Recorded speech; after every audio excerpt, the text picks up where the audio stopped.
नमस्कार दोस्तों, FIFA world cup दुनिया के सबसे बड़े स्पोर्ट्स टूर्नामेंट्स में से है। पिछली बार जो वर्ल्ड कप हुआ था 2018 में रशिया में, फीफा ने बताया कि करीब 3.572 बिलियन लोगों ने उसे देखा टीवी पर और डिजिटल प्लेटफॉर्म्स पर। इमेजिन कर सकते हो दोस्तों, पूरी धरती पर रहने वाले आधे से ज्यादा लोगों ने इस एक सिंगल स्पोर्टिंग इवेंट को देखा। इस साल भी रिकॉर्ड ब्रेकिंग ऑडियंस नंबर्स देखने को मिल रहे हैं फीफा वर्ल्ड कप के मैचेस पर। लेकिन कभी आपने सोचकर देखा है इस फीफा को लेकर जो बिजनेस मॉडल होता है वो कैसे काम करता है? फीफा एज एन एजेंसी कैसे पैसे कमाती है और दुनिया भर के अलग अलग देश क्यों अपने देश में वर्ल्ड कप को कराना चाहते हैं? आइए समझते हैं आज के इस वीडियो में।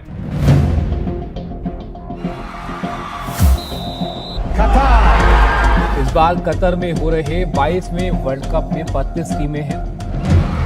FIFA says alcohol sales have been banned. The decision is clear. I think personally, for 3 hours a day, you cannot drink a beer, you will survive. The most deadly Middle East construction project. Qatar's treatment of the LGBTQ community. FIFA is under fire.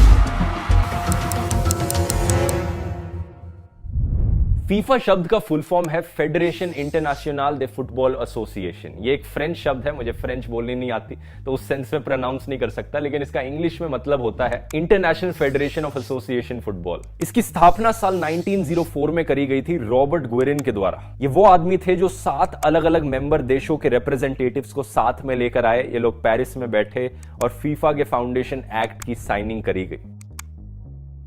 FIFA की स्थापना के बाद ये पहले president भी बने FIFA के। करीब 118 साल हम टाइम में फास्ट फॉरवर्ड करें तो आज के दिन फीफा से 211 टीम्स एफिलिएटेड है। इंटरेस्टिंग बात यह है कि ये सारे के सारे अलग देश नहीं है। इनमें से कुछ टीम्स ऐसी भी हैं जो अलग अलग टेरिटरीज हैं कुछ नेशंस की, जैसे कि मकाओ और यूएस वर्जिन आइलैंड्स। फीफा में इनकी टीम है लेकिन ये सेपरेट कंट्रीज नहीं है। ये सारे अलग अलग देशों की टीम्स एक्चुअली में ब्रॉडर कॉन्फेडरेशंस में डिवाइडेड है। 6 ऐसी कॉन्फेडरेशंस है।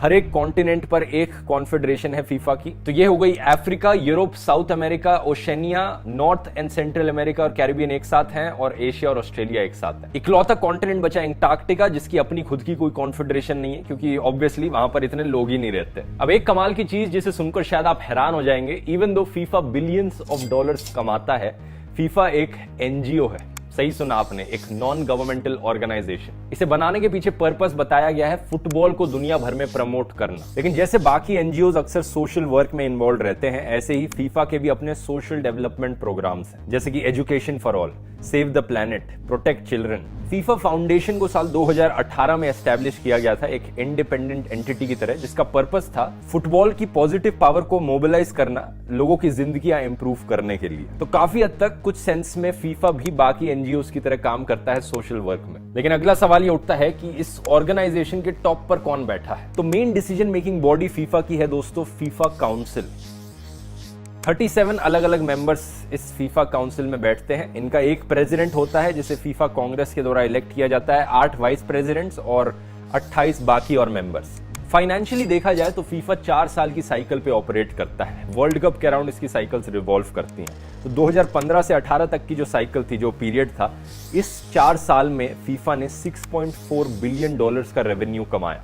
इसमें 2018 का वर्ल्ड कप इंक्लूड हो गया और इस $6.4 बिलियन में से 83% पैसा जो आया वो फीफा ने वर्ल्ड कप 2018 से कमाया। अगली जो साइकिल है 2019 से 22 तक की, वो 2022 का वर्ल्ड कप खत्म होने के बाद ही उसकी एक्चुअल फाइनेंशियल डिटेल्स पता लगेंगी। लेकिन एस्टिमेट किया गया है कि फीफा ऑलरेडी रिकॉर्ड रेवेन्यूज कमा चुका है $7.5 बिलियन के, और नेक्स्ट साइकिल में इसका रेवेन्यू $10 बिलियन तक टच कर सकता है।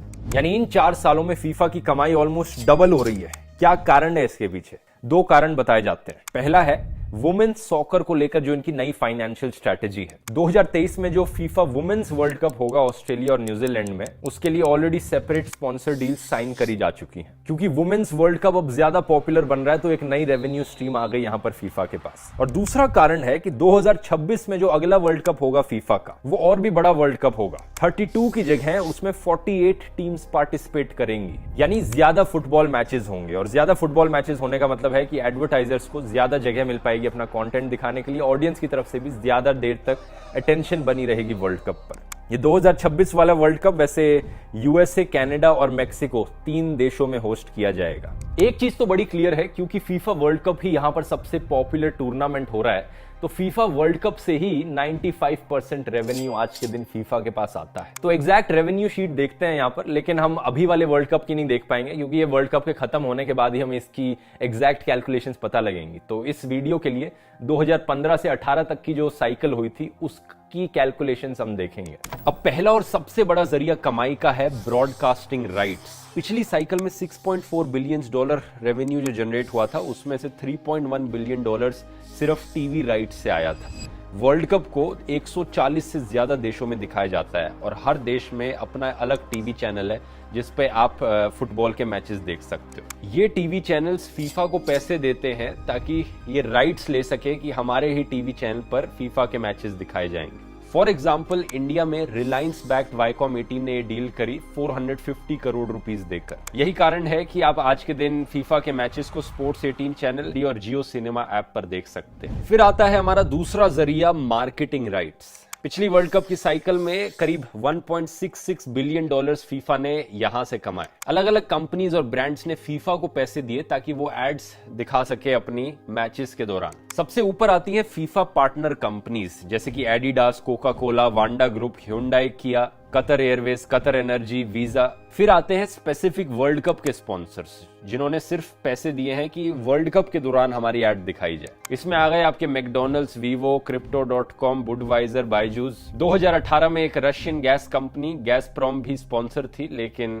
उस पर बड़े सैंक्शंस लगाए गए हैं यूक्रेन की वॉर की वजह से। इसके बाद आते हैं regional supporters, Boss, fine white, Yadea, official time keeper of FIFA, Hublot. इन सारी अलग अलग कंपनीज ने फीफा को पैसे दिए ताकि एड्स दिखाई दें और 26% रेवेन्यू अप्रोक्सीमेटली यहां से आया। पहले दो तरीकों को अगर एडअप करोगे, ब्रॉडकास्टिंग राइट्स और मार्केटिंग राइट्स, तो करीब 75% रेवेन्यू फीफा का सिर्फ इन्हीं चीजों से आया।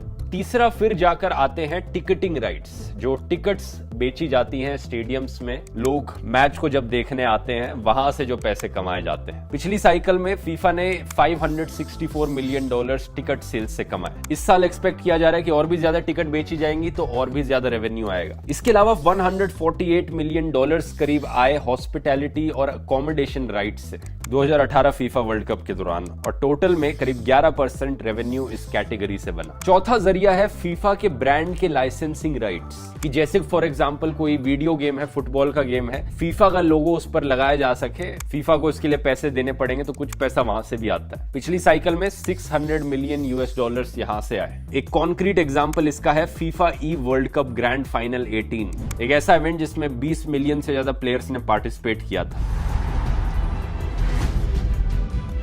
पांचवा और आखिरी जरिया है बाकी और बचे हुए जो छोटे मोटे रेवेन्यू सोर्सेज हैं, जैसे कि फीफा क्लब वर्ल्ड कप हो गया, पेनल्टीज और अपील्स जो गेम्स के दौरान हो गई, फीफा क्वालिटी प्रोग्राम हो गया, रियल एस्टेट को रेंट आउट करना हो गया, फीफा वर्ल्ड फुटबॉल म्यूजियम हो गया, फिल्म और वीडियो राइट्स बेचकर पैसे कमाना हो गया। ये सारे छोटे मोटे सोर्सेज हैं। अगर टोटल अमाउंट से कंपेयर किया जाए तो इन सब से मिला मिलकर $322 मिलियन है। इन सारे छोटे मोटे सोर्सेज में से सबसे बड़ा इनकम सोर्स था annual FIFA club world cup, $123 million वहां से आए। ये बेसिकली एक ऐसा इवेंट है जिसमें 7 टीम्स पार्टिसिपेट करती हैं नॉकआउट टूर्नामेंट में। 6 कॉन्टिनेंटल चैंपियंस लीग के 6 विनर्स एक साथ कंपीट करते हैं और 7वीं टीम होती है जो होस्ट कंट्री होती है। पिछले साल चेल्सी ने इस टूर्नामेंट को जीता था। Chelsea are the club World Cup champions.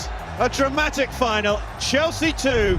अब बात करते हैं दोस्तों खर्चों की, कहां पर फीफा को एक्चुअली में पैसा स्पेंड करना पड़ता है। ये बात भी सुनकर आपको बहुत शॉकिंग लगेगी, लेकिन एक्चुअली में फीफा को हार्डली कोई पैसा स्पेंड करना पड़ता है। ऑलमोस्ट कोई खर्चा नहीं है इनका। मैचेस को ऑर्गेनाइज करवाने की जो कॉस्ट होती है वो होस्टिंग कंट्री बेयर करती है। तो जिस देश में वर्ल्ड कप कराया जा रहा है उस देश की सरकार पे करती है मैचेस को ऑर्गेनाइज करवाने के लिए। टैक्सेस की बात करी जाए तो फीफा को कोई टैक्स का पैसा भी नहीं देना पड़ता, इसकी आगे मैं वीडियो में बात करूंगा। सिर्फ प्राइज मनी की कॉस्ट बची यहां पर, जो प्राइज दिया जाता है फीफा वर्ल्ड कप जीतने वाली टीम को। ये इकलौता मेजर कॉम्पोनेंट है कॉस्ट का जो फीफा को उठाना पड़ता है। इस 2022 वाले वर्ल्ड कप के लिए टोटल प्राइज है $440 मिलियन का। जो टीम जीतेगी उसे $42 मिलियन मिलेंगे, सेकंड आने वाली टीम को 30 मिलियन, और बाकी सारी टीम्स में अलग अलग डिस्ट्रीब्यूशन होता है डिक्रीजिंग ऑर्डर्स में 27 मिलियन से लेकर $9 मिलियन तक।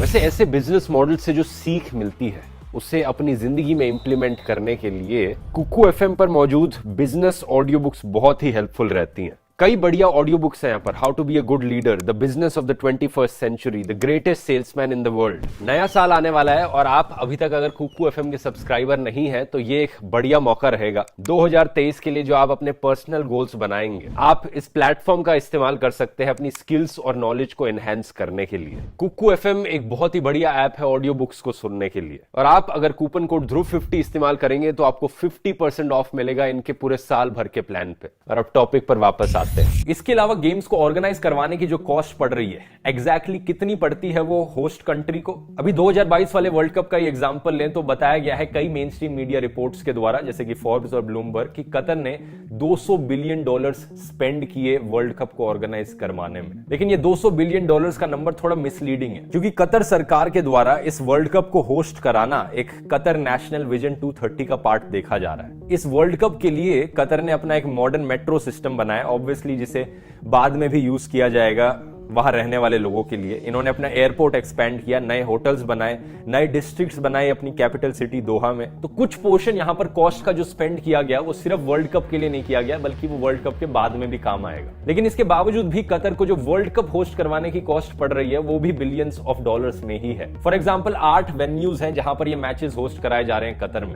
8 में से 7 को सिर्फ इस वर्ल्ड कप के लिए ही बनाया गया। इनकी सरकार का कहना है इन 7 स्टेडियम्स को बनाने की कॉस्ट $6.5 बिलियन पड़ी। कतर को एक्चुअली में 2022 का वर्ल्ड कप होस्ट करने के लिए चुना गया था साल 2010 में ही already. The winner to organize the 2022 FIFA World Cup is Qatar. USA, south Korea, Japan, Australia, कई लोगों ने बिड करी थी 2022 का वर्ल्ड कप होस्ट करने के लिए, लेकिन कतर को चुना गया। इसमें काफी कंट्रोवर्सी हुई है। एलिज किया जाता है कि यहां पर करप्शन भी हुआ है। उस वक्त के फीफा के प्रेसिडेंट सेप ब्लैटर ने कहा था कि यह बड़ी अच्छी चीज है कि नए देशों में फीफा का वर्ल्ड कप होस्ट किया जाएगा। ये पहली बार है वैसे किसी मिडिल ईस्टर्न कंट्री में फीफा के वर्ल्ड कप को होस्ट किया जा रहा है। लेकिन अब सेम आदमी कह रहे हैं कि ये एक गलती थी इन्हें वर्ल्ड कप होस्ट कराने देना। ऐसा क्यों कहा जा रहा है? कई रीजंस बताए जाते हैं इसके पीछे, कई कंट्रोवर्सीज जो कतर को लेकर हुई हैं। पहला, migrant exploitation. Bangladesh, India, Pakistan, Sri Lanka और नेपाल से आए कई वर्कर्स को कहा जाता है, एलिज किया गया है कि उन्हें जबरदस्ती फोर्स्ड लेबर की तरह काम करना पड़ा। वो अपनी जॉब्स नहीं बदल सकते थे, देश छोड़कर नहीं जा सकते थे और महीनों तक उन्हें अपनी पेमेंट का इंतजार करना पड़ा। Since the early 2000s, so many foreigners have come to work in Qatar, they now make up 80% of the total population.